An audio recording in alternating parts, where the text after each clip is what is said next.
자, 그럼 주제를 좀 바꿔볼까요? 자, 서울 양평 고속도로 얘기입니다. 논란이 끊이지 않고 있는데, 자, 장해찬 최고위원. 어제 국토부가 변경 노선을 만든 이 용역회사와 함께 양평군에서 설명회를 열었잖아요. 오늘은 이 여당 소속 국토위원들이 현장을 간다고요? 네, 현장에서 기자분들 만나고 주민들의 의견을 더 청취하는 순서를 가졌고요. 무엇보다 다음 월요일에 국토위 현안 질의에 원희룡 장관이 직접 출석할 예정이기 때문에 민주당 정치인들이 궁금한 질문들, 가지고 있는 자료들 가지고 충분히 원희룡 장관과 토론이 될 거라고 보고 있습니다. 근데 제가 주목했던 부분은 어제 용역회사도 아무 외압이 없었다.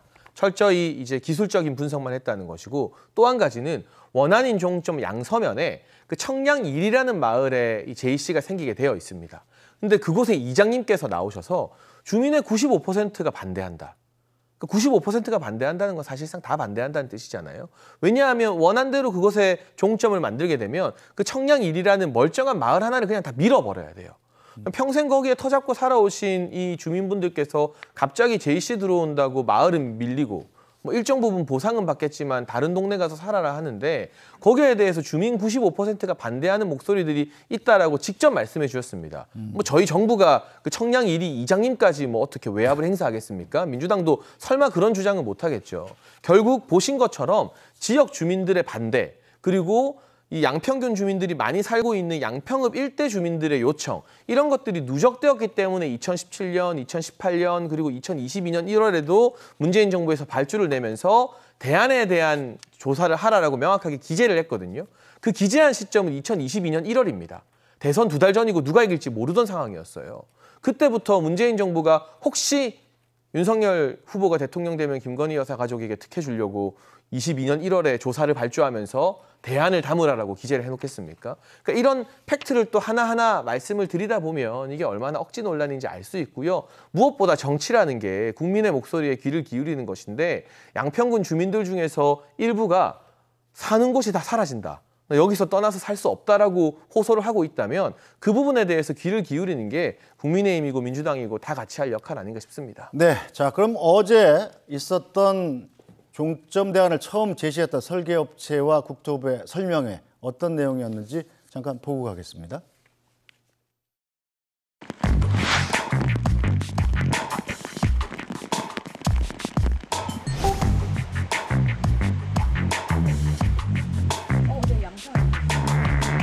대부분의 교량이 위치하다 보니까 이 주변 경관들을 많이 훼손하게 되고, 또 한 가지가 이 전후 구간에 터널이 위치하고 있는데 이 터널 간 간격이 약 1.2km 정도밖에 안 됩니다. 있는 터널들을 다 확장을 해야 되는 상황이었습니다. 그 결과로 다른 지역을 선정하게 된 상황입니다.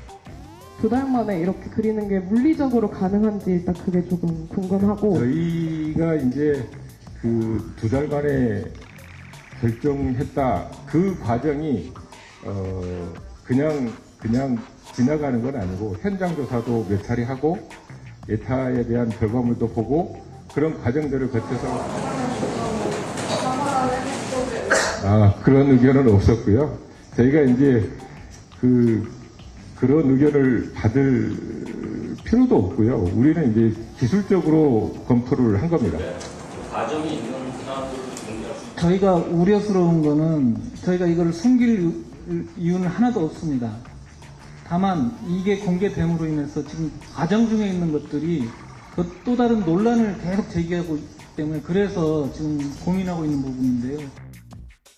네, 이건 여당과 국토부의 측의 설명이니까 이건 박성민 전 최고한테 질문을 해야 되겠네요. 자, 이해가 좀 되셨습니까? 기술적으로 평가한 거고 국토부의 외압은 없었다, 전혀. 저렇게까지 나서서 이제 현장에서 업체 부사장이신가요? 이런 분들이 나서서 국토부 대신 여론전을 하고 계신 게 저는 이것 자체가 외압으로 보여지는데요.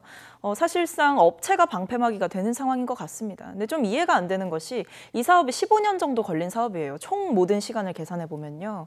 근데 국토부가 이것이 단순히 지역 사업이 아니라 서울 춘천 고속도로의 교통체증 해소뿐만 아니라 두물머리 인근의 교통체증 해소, 이런 여러 가지 주변 지역과의 고려까지도 포함해서 국책 사업으로 시행했던 영역이거든요. 근데 그렇게 계획되고 예타까지 2년 넘게 걸려서 통과된 사업 자체가 한 용역 업체가 뭐 타당성 조사를 통해서 2달 만에 갑자기 대안 노선을 제시하고 그 2달 만에 바뀐 대안 노선으로 갑자기 노선을 종점을 변경한다는 것 자체가 납득이 되지 않는 상황인 거죠. 그리고 덧붙여서 이 용역업체가 아직 보고서는 공개하고 있지는 않습니다만 이제 한 언론 보도에서 나온 것을 보면 강상면을 종점으로 하는 대안을 제시한 거는 맞아요. 그런데 이게 김건희 여사 일가의 땅이 있는 쪽으로 종점을 제시한 게 아니라 오히려 그 남양평 IC 쪽으로 연결되는 그 길목에 종점을 제시한 거거든요. 그러니까 좀 종점을 보면 이 업체가 제시한 종점은 이쪽에 있고 이 지금 최종 국토부에서 만든 종점은 위쪽에 있습니다. 그러니까 김건희 여사 일가의 땅과 직접적으로 연결이 되는 지점인 거예요. 그러다 보니까 이게 사실은 말이 맞지가 않는 거죠. 똑같은 강상면은 맞지만 그 안에서도 종점 위치 차이가 있었다는 점을 짚어드리고 싶고 더 나아가서는 이게 용역 착수 계획을 보면 360일이 걸린다라고 처음에 이제 착수 보고회 할 때 얘기를 했거든요.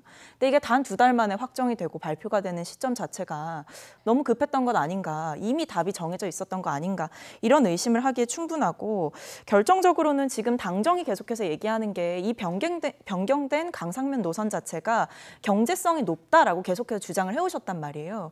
근데 이게 근거가 없어요.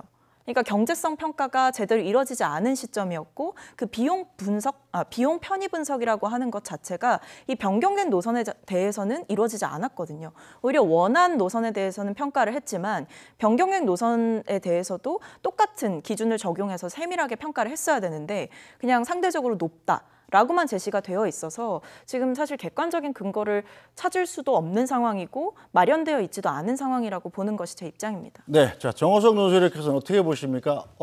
현장 설명에서 기자들도 물어봤습니다만 예비 타당성 조사를 2년 동안 했던 고속도로를 단 2달 만에 노선의 상당 부분을 바꾸는 것이 상식적인 거냐 이런 질문들이 나왔던 것 같은데 어떻게 보이나요?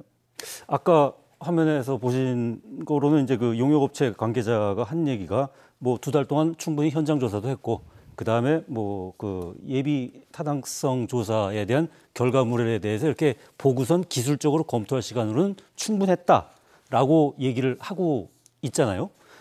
그 제가 뭐 도로 설계 전문가가 아니어서 뭐 그 부분에 대해서는 정확히는 모르겠습니다만 다만 한 가지 아까 뭐 박성윤 의원도 잠깐 언급하셨지만 그 예타라는 게 말이죠. 공무원 뭐 몇몇 공무원 얘기를 들어보니까 그렇더라고요. 그 예타라는 게 굉장히 정말 그 수많은 고비를 겪어가지고 겨우겨우 사업이 만들어지고 예산을 따고 하는 그러니까 공무원으로서는 정말 다시 하고 싶지 않은 그 이 작업이 예타를 통과해서 그다음에 이제 사업을 추진하는 건데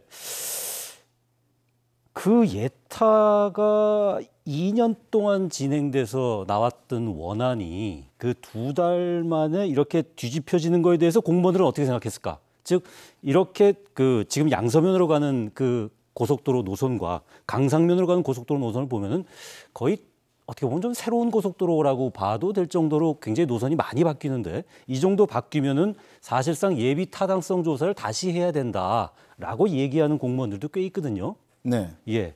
그러면 이거를 공무원 입장에서 그러니까 국토부 입장에서 이거를 다시 할 생각을 하고 있는 건지 아니면 이런 거 없이 그냥 대안으로 충분히 그냥 앞서 행한 예비 타당성 조사만으로 할 수 있다고 생각을 하는 건지 그렇다면 그렇게 별로 변한 게 없다라고 생각하는 그러니까 보통 외부의 시각하고는 조금 차이가 있는 그런 그 시각으로 이 사업을 바라봤을 때 그럼 1년 전에 원안으로 만든 양서면의 그 종점보다 강상면으로 가는 게 훨씬 더 이 효율적이고 예산 사업 목적에 부합하고 이런 부분에 있어서 자신이 있는 건지 자신이 있다면 그 부분을 어떤 식으로 국민에게 설득할 것인지 이런 부분에 대해서는 사실 아직까지 국토부 입장 내지는 설명이라는 게 그렇게 뭐 충족시키는 설명은 아닌 것 같아요. 뭐 그런 부분들이 사실은 어떻게 보면 주초에 원희룡 장관이 백지화 그 선언을 통해서 그 이 의혹을 제기하고 그 의혹에 대해서 합리적인 설명을 하고 하는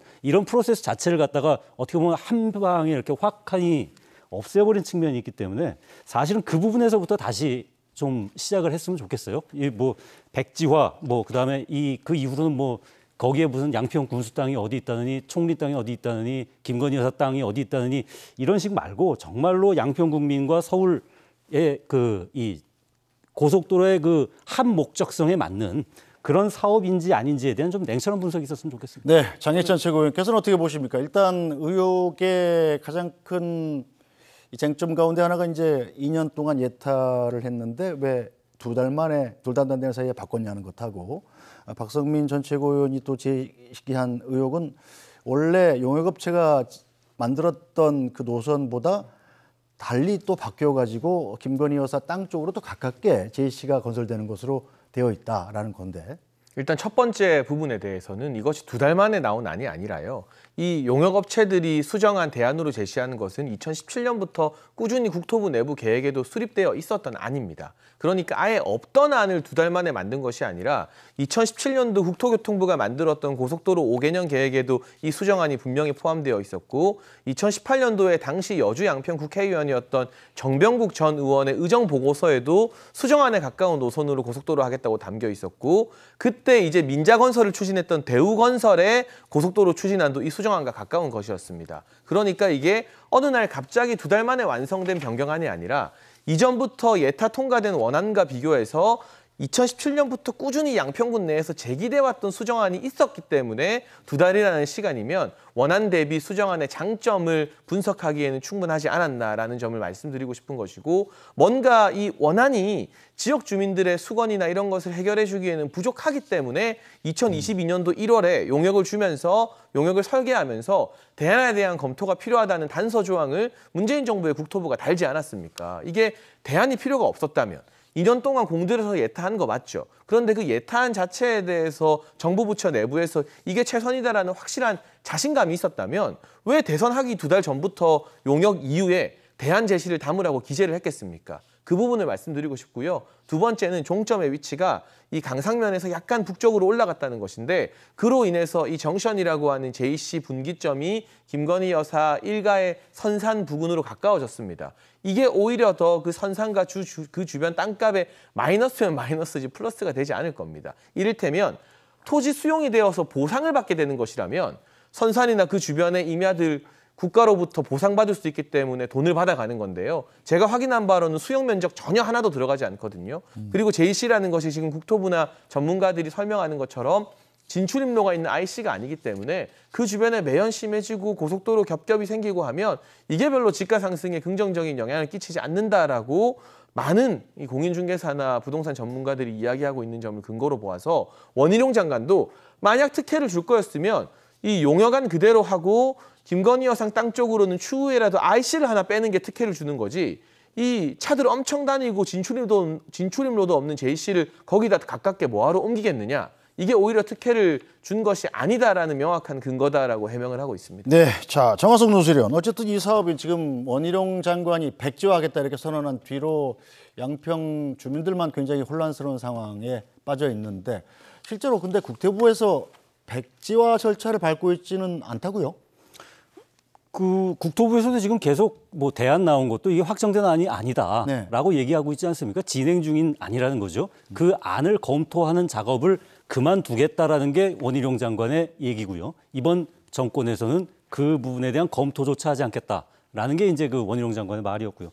지금 뭐 백지화 절차라는 게 사실 국토위에서 이거를 밟을 뭐 그런 성질의 것은 아닌 것 같아요. 그냥 검토하는 단계에서 그냥 없으면 없는 건데 다만 그러려면 1조 8천억짜리 국책 사업을 하는 데 있어서 이것이 왜 백지화해야 하는 건지, 그다음에 뭐 실행된다면 어떻게 실행이 돼야 되는 건지, 그다음 원안보다 대안이 좋다면 왜 대안이 좋은 건지, 내지는 원안대로 간다 하면은 왜 다시 원안대로 가야 하는 건지, 그다음에 IC는 왜 원안에서 빠졌다가 나중에 생겨야만 했던 건지 이런 부분에 대한 좀 명확한 그 설명이 있어야 국민들도 좀 납득할 것 같고요. 양평 군민 입장에서는 사실상 그 고속도로 빨리빨리 놔야 되는 게 맞죠. 당연히 맞고 그다음에 이 지금 비단 양평 군민의 문제뿐만 아니라 이 서울 양평 간 고속도로라는 게 지금 하남 쪽에 신도시 들어가는 부분에 있어서도 아주 핵심적인 서울로 들어가는 교통망의 이 한 부분으로 지금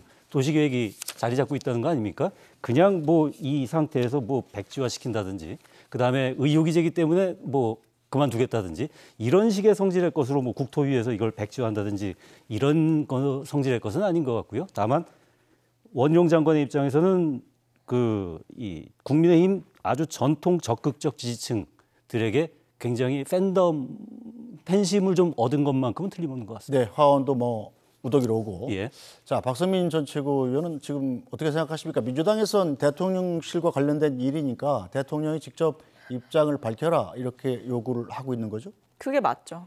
왜냐하면 지금 이게 국토부가 나서서 이렇게 김건희 여사 일가에 대해서 적극적으로 변호해야 될 상황은 아닌 것 같아요. 왜냐하면 이게 처음에 시작이 됐던 거는 종점이 갑자기 바뀌었고 그 종점의 인근에 김건희 여사 일가의 땅이 있다라는 게 사실은 핵심적인 의혹이었어요.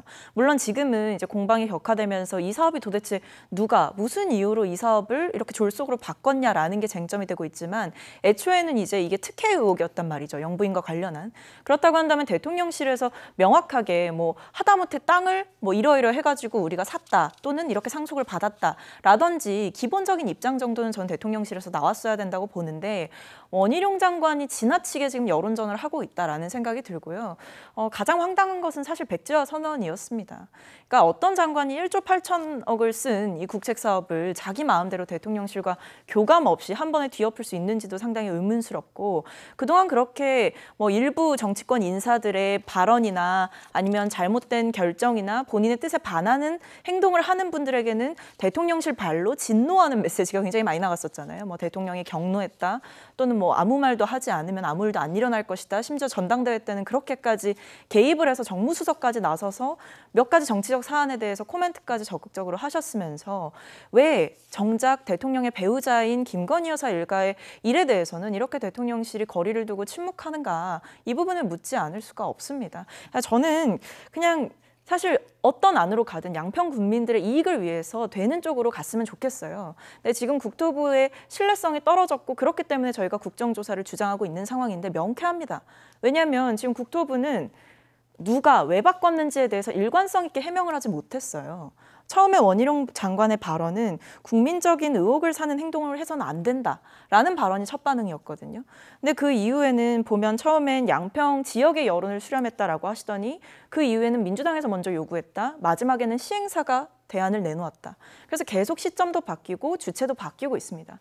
이렇게 국토부가 투명하고 일관되지 못한 해명을 하는 상황에서 어떻게 국토부의 해명만을 믿고 이 논쟁을 이어갈 수 있을 것인가. 그런 점에서 저희는 국정조사를 통해서 명백하게 밝히자 이런 말씀을 드리는 거죠. 네, 장기찬 최고위원. 국민의힘에서는 그럼 국정조사 그리고 대통령실의 입장 표명 이 두 가지를 받아들일 생각이 없죠? 전혀 없습니다. 네, 1도 없다는 요즘 말로 답변을 대신하고요. 일단은 이게 민주당에서 처음부터 대통령 배우자인 김건희 여사를 물고 늘어지면서 스토킹 정치에 또 시동을 건 것이기 때문에 어떻게 보면 가족이라고 할 수 있는 대통령의 입장을 대신 내놓는 것 자체가 부적절한 오해를 또 야기할 수 있죠. 국토부에서 철저하게 사업성에 대해서 그리고 변경 과정과 이유에 대해서 해명하면 될 문제이고 국정조사 자체도 말이 안 되는 게 민주당이 질의할 수 있는 제도적 장치를 저희가 충분히 보장해주고 있습니다. 다음 주 월요일에 국토위를 열어주고 그곳에서 원희룡 장관이 출석해서 민주당 의원들이 무슨 질문을 하건 다 받지 않겠습니까? 저는 개인적으로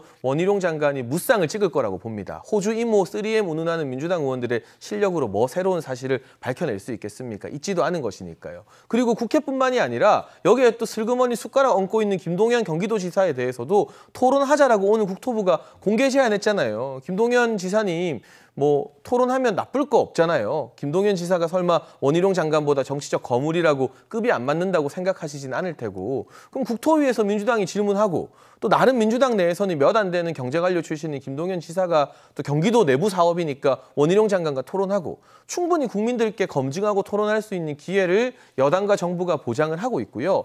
국정조사라는 것은 여야 모두 합의한 중대 사안에 대해서 하는 겁니다. 제가 당장 떠오르는 국정조사가 과거 박근혜 정부 말기에 국정농단 국정조사가 있고요. 이번 정부 들어서는 이태원 참사 국정조사가 있죠. 이 양평 고속도로 논란이 그와 비견될 일인 것입니까? 특정 정당에서 일방적으로 이 정쟁용 가짜뉴스 퍼뜨리는 것에 대해서 국정조사한다면 제가 말했던 것처럼 제가 오죽하면 여배우 스캔들 국정조사까지 하자고 하겠습니까? 그걸 진짜 할 수 있어서 하자고 한 게 아니라 그런 식으로 끝없이 365일 내내 국정조사만 하다가 국회 끝날 수도 있다라는 이 극단적 예시를 들어드린 것이기 때문에 알겠습니다. 원희룡 장관을 국회에 안 불러주겠다는 거 아니니까요. 자신 있으면 민주당 국토위 의원들이 월요일에 원 장관에게 송곳 같은 질문하세요. 우리 국민들이 그걸 제일 많이 보지 않겠습니까? 뉴스 브리핑에서도 아마 실시간 중계해 주실 것 같은데 네. 거기서 성과를 내게 되면 그 다음 순서로 충분히 나아갈 수 있는데 지금 같은 사실관계로 다 반박되는 문제를 가지고 국정조사하자는 건 너무나 뻔한 정치적 노림수인 것 같습니다. 네, 알겠습니다. 자, 일단 출구 전략을 찾긴 해야 될 텐데 쉽사리 이게 마땅한 방안이 보이지 않습니다. 자, 정하성 논설위원, 국민의힘 윤상현 의원 같은 경우는 지금 모든 문제를 재검토하고 다시 예비 타당성 조사를 하자 이런 주장을 내놨습니다. 자, 여야가 만약에 합의하면 예타를 다시 할 수도 있는 건가요? 물론이죠. 지금 사실은 이게 국회에서 예산을 승인해야 사업이 진행되지 않겠습니까? 네. 지금 뭐 의회내 절대 다수당은 민주당 야당이고요. 그 지금 상황에서 뭐 민주당이 반대하면 이 사업도 사실 예산 편성을 받기가 어렵겠죠. 그렇다면 사실은 타당성 조사, 그러니까 일단 민주당의 입장이 이 부분은 이 예타 당시의 원안과 너무나도 차이가 떨어진 안이기 때문에 이 부분은 충분한 조사가 필요하다고 얘기를 한다면 이건 뭐 다시 할 수밖에 없는 상황일 겁니다. 그 앞서서 아까 장해찬 의원도 잠깐 얘기했지만 정말 조금은 좀 이렇게 그 여야 모두 좀 쿨다운을 하고요. 네. 사업의 목적이 무엇인가에서부터 무엇이 왜 꼭 필요했나, 그리고 왜 변경해야만 했나 이런 부분에 대해서 정말 그 뭐 원희룡 장관 출석한 상임위에서 야당 의원들이 송곳 같은 질문을 하든 뭐 하든 간에 그런 식으로 좀 인식의 간격을 좀 좁혀 나갔으면 좋겠어요. 그래야 이 상황이 좀 정리가 되지. 안 그렇고 뭐 이건 국정농단이고 무슨 게이트고 그다음 이쪽은 뭐 또 아주 뭐 아무 이 전혀 상관없는 걸 갖다가 그냥 북정 발목을 잡기 위해서 이 생떼를 쓰고 있는 것이고 이런 식으로 여야가 대립하다 보면 정말 답이 안 나오는 상태일 것 같고요. 그런 답 안 나오는 상태가 이 주초에 제가 이 뉴스브리핑 출연해서도 이 서울 양평 고속도로 얘기를 하는데 지금 일주일째 계속 똑같은 얘기를 하고 있지 않습니까? 네. 그거는 약간만 쿨다운하면 충분히 이 인식의 간격을 좁힐 수 있는 그런 사안이 될 수 있을 것 같아요. 네, 어쨌든 오랫동안 추진해온 국책사업이 좌초되지 않도록 올바른 해법을 찾기를 기대해 봅니다. 안녕하십니까, 편사옥입니다. 더 많은 뉴스와 라이브 이벤트를 보고 싶으시면 화면 오른쪽을 눌러서 구독해 보시기 바랍니다. 또 저희 SBS 앱을 다운로드하시면 속보 알림도 받아보실 수 있습니다. 항상 저희 SBS 뉴스를 시청해 주셔서 대단히 고맙습니다.